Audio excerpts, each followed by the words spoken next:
My family cut me off for converting to a different religion. Years later, they called, begging me to take care of them in their old age. I just laughed and said, "Sorry, that's not my responsibility anymore." Their shock was priceless. I'm 42 now. I grew up in a small, deeply religious town in Mississippi, population barely pushing 3,000. Everyone knew each other. Sundays meant one thing: church. Not going to church wasn't even an option. You were either there, or you were talked about. My family was strict Southern Baptist. My dad was a deacon, and my mom sang in the choir.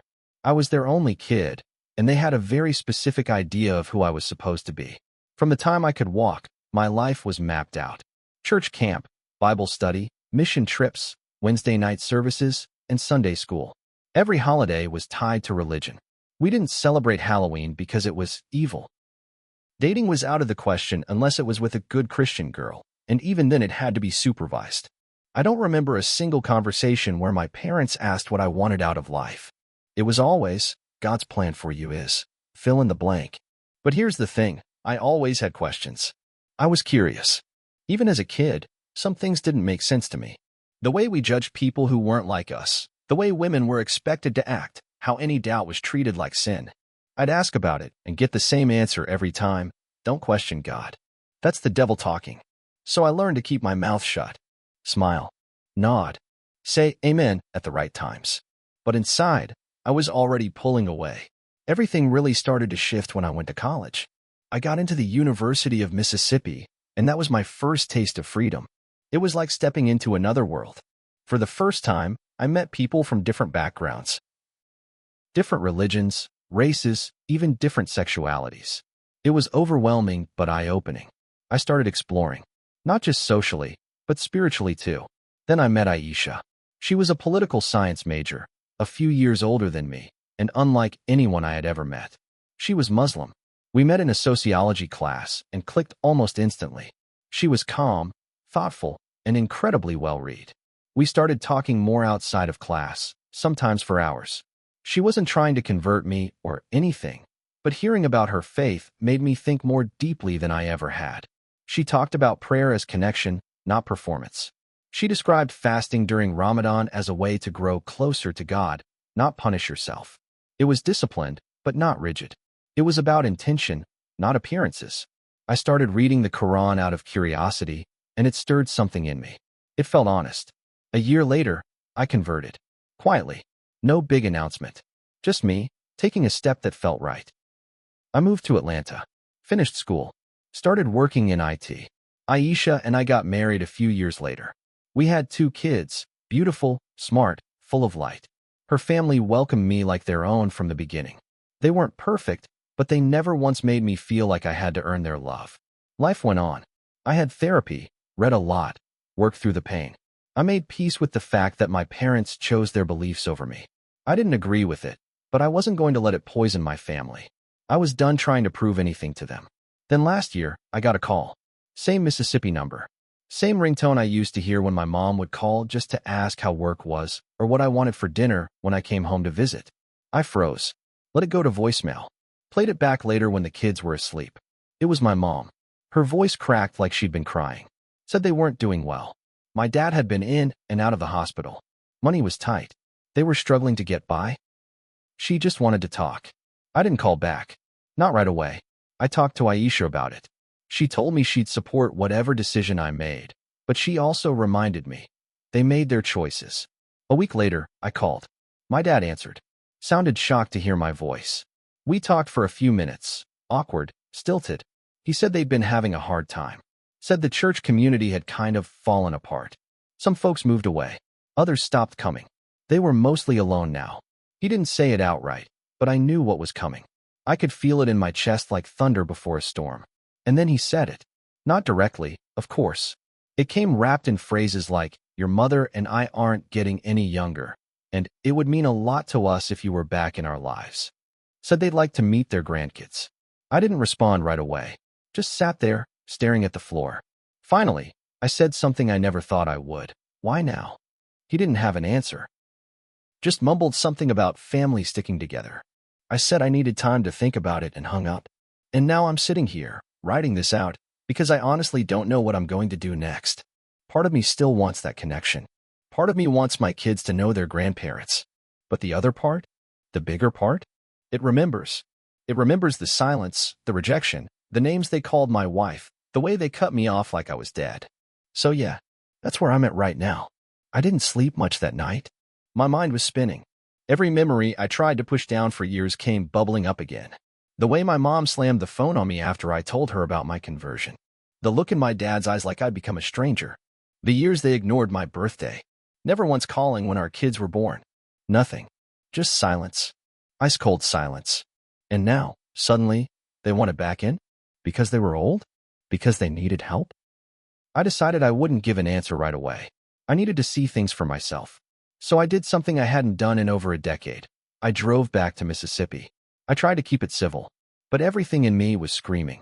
It felt fake, like a performance, like they were still waiting for me to say, "Just kidding.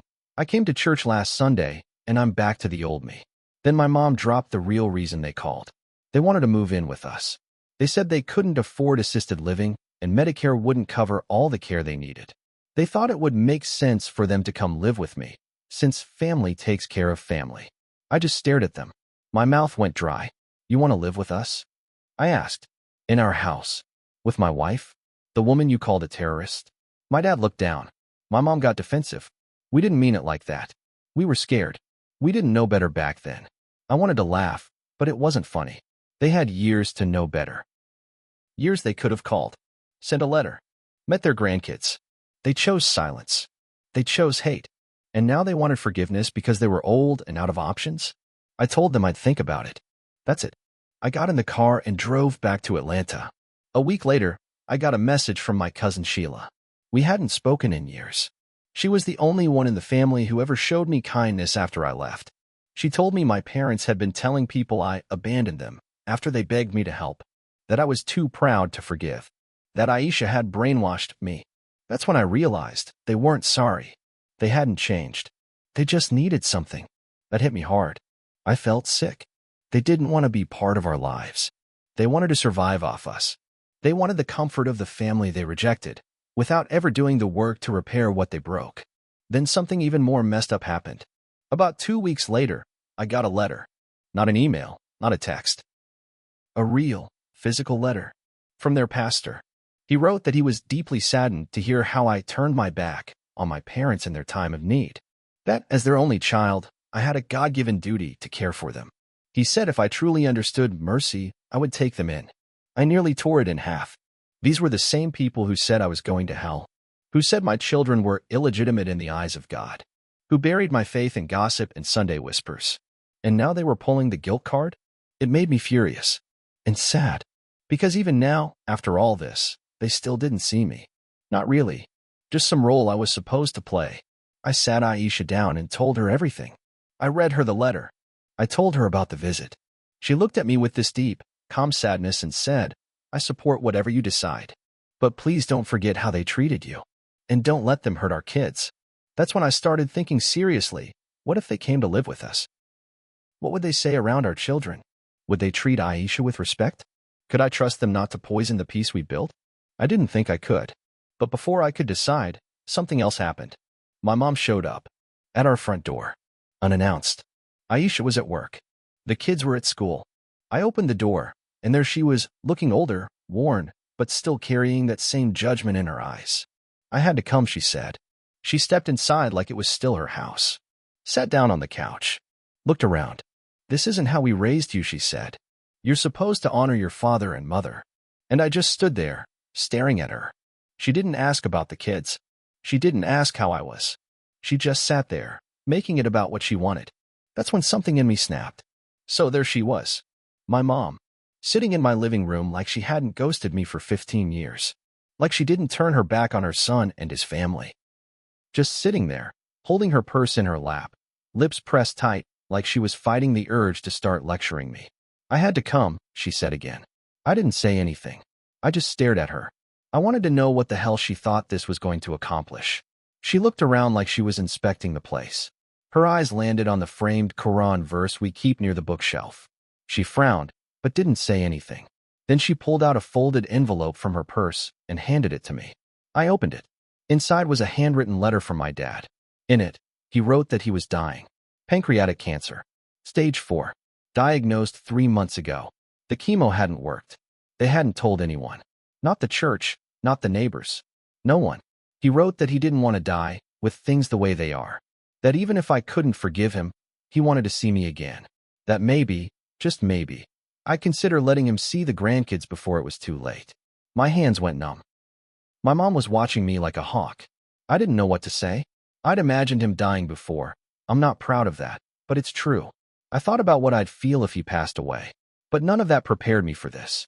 And then she said something that flipped the table on everything. We lost the house. I blinked. What? She sighed.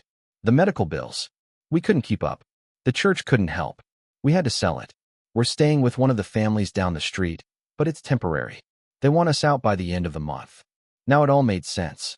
The sudden phone calls. The nice tone. The guilt trips. It wasn't just about reconnecting. It wasn't even just about Dad being sick. They were homeless. That hit different. It shook something in me, but not in the way they probably expected. Here's the twist they didn't see coming. 3 months ago, Aisha and I bought a second property. Just a small rental place. Fixer-upper. We were planning to turn it into an Airbnb or maybe rent it out full-time. It wasn't ready to live in yet, but with a few weeks of work, it could be.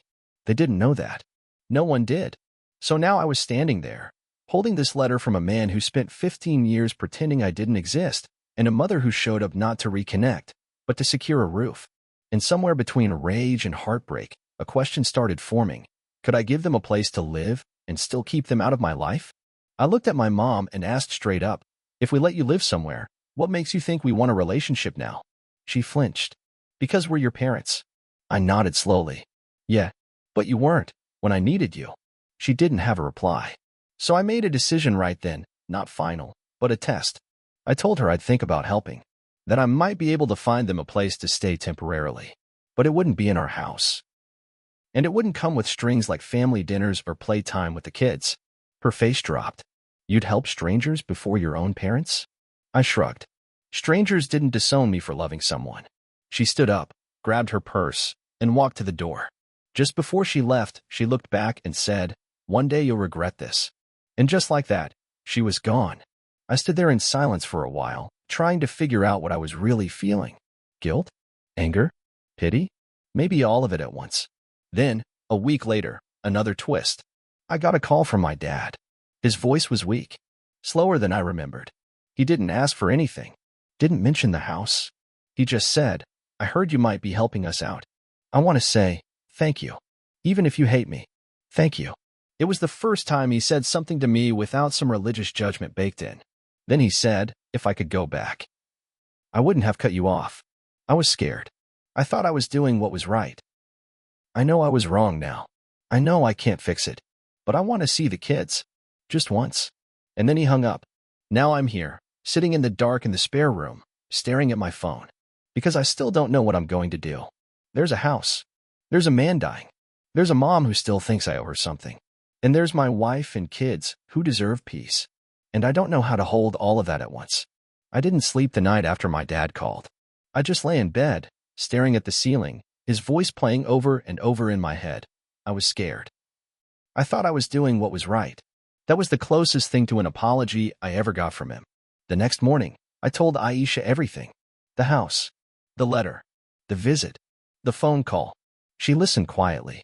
When I was done, she looked me dead in the eye and said, "If you want to help, I won't stop you. But I need to know we're safe." Emotionally, that hit hard. Because I knew what she meant. Safe from the judgment. From the passive-aggressive guilt. From their refusal to acknowledge her as my wife. As family. So I made a decision. I offered them the rental house. I told them it would be rent-free for 6 months. I even paid to have it cleaned up, fixed the plumbing, had groceries stocked before they moved in. But I set one clear boundary. You do not show up uninvited. You do not speak badly about Aisha. And you do not talk religion around our kids. Simple. Clear. They agreed. For a while, it was quiet. They moved in. They kept to themselves. I checked in once a week through text. Nothing deep. Just updates. Dad's condition worsened fast. The cancer was eating him alive. The meds weren't working anymore. Then it happened. We invited them over. Just once. Just to meet the kids. We did it for the children's sake, because they kept asking who Grandma and Grandpa Mississippi were. We prepped them, told them they were sick, told them they'd be shy. We even coached the kids on being respectful. Aisha cooked a big dinner, traditional and Southern mixed together. She made it work like she always does. My parents showed up early. My mom brought a pie. My dad looked like a skeleton in a sweater. They smiled, hugged the kids, sat down at the table. It was awkward at first. The kids were shy. My mom tried too hard. My dad stayed mostly quiet. We were halfway through the meal when it happened. My daughter, 8 years old, sweet as sugar, asked, "Grandma, what church do you go to?" My mom smiled and said, "Oh, we go to Grace Baptist. But you'll go there too someday, won't you?" I froze. Aisha shot me a look. I cleared my throat. "Mom, we've talked about this." She blinked like she didn't understand. "I was just saying," she started. "No," I cut her off. "You weren't just saying. You were pushing." Again, she stiffened. I didn't mean anything by it. My dad looked uncomfortable. The kids went silent. And then Aisha, calm as ever, placed her fork down and said, "This is our home. These are our children. And this is not up for debate." My mom turned red. "I'm just trying to help them see the truth." And that was it. I stood up. "You don't get to come into my house and imply that how we raise our kids is wrong," I said. "You don't get to ever do that again." And then it exploded. My mom stood too. "We lost everything. Everything. And you're acting like we're the bad ones?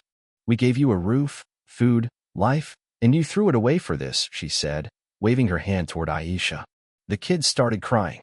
Aisha quietly picked them up and took them to their room. Then my dad, out of nowhere, slammed his palm on the table. "Enough," he barked, coughing hard afterward. "You think we don't know we messed up?" He looked at my mom. "You think I haven't been lying awake at night, realizing we lost everything because of our pride?" Silence. He looked at me, eyes watering. "I failed as a father. You were a good son. You reached out. You helped. You offered us shelter when we didn't deserve it. And you loved a woman who treats you better than we ever did."